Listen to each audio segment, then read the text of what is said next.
been hearing a lot of bad stuff come from Coinbase. The layoffs that you mentioned, 20% of their employees are now laid off. They have not even thought about sniffing their IPO price since they went public 18 months ago, like almost 2 years ago now. And so it has not been pretty for Coinbase. They went from being profitable at their when they IPO'd to being underwater. And so those are some, I think, legitimate questions, even though it might seem like an obvious answer. So a lot of companies are just right sizing for what it's worth. Like just because they're having layoffs, that doesn't mean that like the company is in trouble. That could just mean they're right sizing for the market. Like they're not in a market condition where they're like, hey, we're going to double down and intentionally grow new wings of the business. They go back to what they have seen is solvent, does prove to work, and they just simplify there. And once they get some signals that it does make sense, a lot of businesses will start doubling down and hiring that way. So I don't think necessarily they're in trouble, but we should be asking for proof of reserves, and the fact that that's been a question is concerning. And that's a fantastic foundational question. That's where I was going. That we must ask is because if you're an exchange, truly an exchange only, you make money no matter what direction the market goes, because you make your commissions off of it.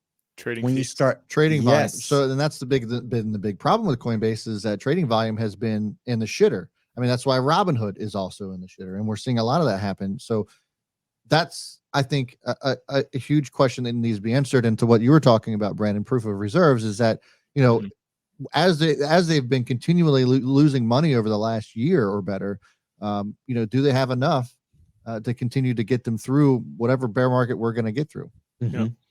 Well, I mean, that's also welcome to the show. I mean, welcome to a shit economy. This is part of what comes with that. Everybody's a winner and everybody's profit making in a bull market, but we're not in that. We're in a bear market, and bear markets suck because of this. And you know, we keep referencing what we talked about last week. And last week we talked about public sentiment if Coinbase starts actually unwinding assets. And if they start unwinding assets, then yes, I think their back is against the wall. And I think they would start unwinding assets that are in the likes of this wallet list, you know, Bitcoin Cash, XLM, Litecoin, you know, some of those reserves. But again, that's what caught me off guard with it. That is what we talked about last week, how bad of a user sentiment that would show should they unwind those assets and lose support entirely for those assets. That's what caught me off guard and made my stomach drop when I first saw this. But again, this is simply a wallet support issue. This is a big fat zero in terms of what does this mean for me. It means nothing to you, to Grayscale, to Coinbase, unless you hold some of these coins on Coinbase's wallet, which is weird, but go ahead and get that off, like we've been saying. Other than that, this means nothing, absolutely nothing. But people are freaking out, understandably, because I will admit the timing is just absolute garbage. Yes. And that begs the question, is it simply an employee issue, a manpower issue? But, you know, they have to make the announcement. I understand that. But boy, the timing just sucks, which is why my stomach dropped when I first saw it. You know, I don't think that should be unwarranted. I mean, as I had mentioned, you know, trading volumes are extreme lows. And I'm not saying that Coinbase is going bankrupt, but I think that there is, you know, certainly cause for concern because of those trading volumes being so low. I don't know if we'll see trading volumes like we saw during 2020, 2021, maybe ever again, as far as just actual volume of trades. Because and there's a couple of reasons for this. The adoption part of it, and people just buying and holding shit, or buying and holding and leaving on cold wallets. We saw that cold wallet purchases went up 300% over the last 3 months. And, you know, I think that certainly could be a potentially bad thing. And I would love to hear from Brian Armstrong on what his thoughts are on that, when everybody is encouraging you to buy and hold, how that actually is a detriment to an exchange like Coinbase, where they make their money off of transactions. I mean, you look at Robinhood, 60% of their revenue came from Dogecoin transactions back in 2021. And Degens, yeah. And like that's how they made their money. So what are they going to do now if the future is just buy and hold? For the most part, people are still going to trade. That's never going to not be a thing. But is it going to be enough to keep them afloat? And is it going to be enough now to keep them afloat? And this is just, but Brian Armstrong, if you asked him that, he'll say, this isn't my first bear market. I know this is what happens in bear markets is people don't do anything like what we advise. If you don't know what to do in a bear market, then put your stuff in a cold wallet and do nothing. And that's what a lot of people do because not everybody trades. But builders are going to still build. This now is the time where behind the scenes and in the shadows and out of the spotlight and off the microphone, the people that make crypto and DeFi and Bitcoin work, they are building their asses off right now. That is what they're doing. And the second that the market does take the inevitable bull turn, which it will, then everything comes to light, right? If you actually make money in cryptocurrency, now is when you dig and you figure that out. You make the money in the bull market. It's hard to make money, like good money in a bull market. You can make a little bit here, a little bit there because you're riding the wave with everybody else. But if you truly make life-changing money, you're doing it right now, waiting for the green candles to come. Right. So that's just what happens during these down times. And the right sizing that Brandon used it's actually a good term. It's unfortunate because people get fired, businesses get squeezed. It's hard economically, it's stressful, but it's also necessary. It's a purge that needs to happen because you can't just accumulate all the time. Otherwise you're a hoarder, you got to get rid of stuff. There's a good principle with what you just said too. You should always be investing in yourself. Always. Like constantly no matter what it is. Learn new skills, constantly look for how you can have like a can-do attitude and the aptitude to learn anything, because that fundamental characteristic is what makes you valuable no matter the scenario. So like if you aren't actively learning something new, and you're here, so I bet you are, but really dig deep into that principle of just constantly be trying to improve and sharpen yourself so that next year you look back and go, damn, I freaking put in work. Like you should be proud of yourself a year from now with how much like you've learned and developed. So, and following that thought process, Brendan and Tam, in terms of if we asked Brian Armstrong on why and the timing and everything, if you look at what's transpired with XRP also, the big question is, okay, will there be a push, a negative push on behalf of legislation against XRP